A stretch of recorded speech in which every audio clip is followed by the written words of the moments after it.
Alright, so welcome to our brand new lesson, and this is clockwork problems.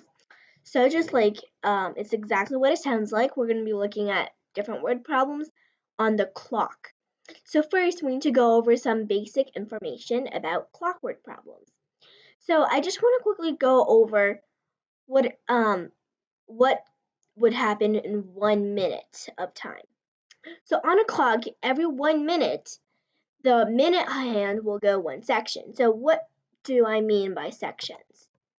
In case you don't know, our clock is split into many different hours, right?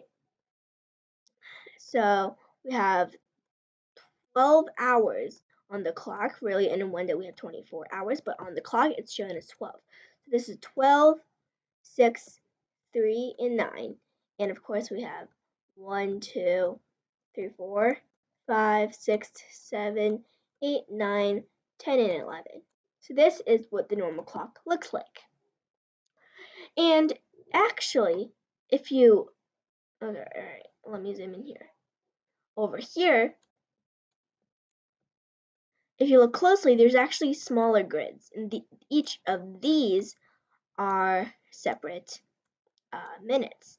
So each of these big sections right here are 5 minutes, and each of these small ones are 1 minute. So that's something I wanted to go over. So that is what I'm gonna mean when I talk about one section. So every minute, the minute hand, which is the longer hand, will go one section. That's a really bad drawing. It's going to go one section. So anytime you see a drawing of a clock and you see the longer hand, that's the minute hand. Now we also have an hour hand. That's a short, stubby one, and it moves really slowly. Oh, by the way, since this is a circle, this whole thing is 360 degrees, meaning that there's actually 60 of these small grids, because in all, remember, in 1 hour there's 60 minutes, so all the way around there's going to be 60 of these. So the angle of each of these is 6 minutes. All right, is 6 degrees. So what we know is there's 60 all over. It's 360 degrees. There's 60 minutes, which means 60 of these small sections in this entire circle, which means that the measure of one of these sections is 360 divided by 60, giving us 6 degrees. All right.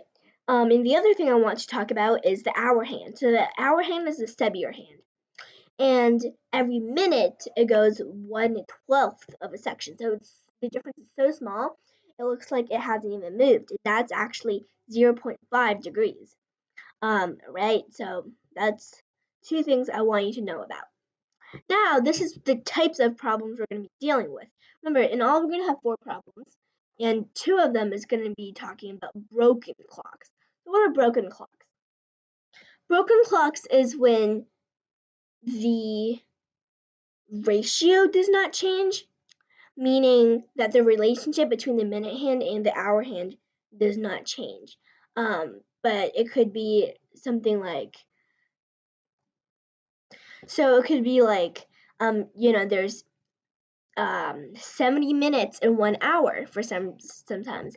Like that is an example of a broken clock. A delayed clock is when the difference between the accurate time and the delayed time, that difference never changes. For example, it was paused for 5 minutes. The speed it's going after it's unpaused the hands that after it's unpaused, it'll still go at the same speed. It's just that it's been delayed for 5 minutes. It's been paused. It has been stopped moving for 5 minutes. Now we also have alien clocks, which is, it's a completely different clock. Forget about it, because there's just too many differences. It's a completely different time system. So those are the 3 main clocks we're going to be working with today. And yeah, let's get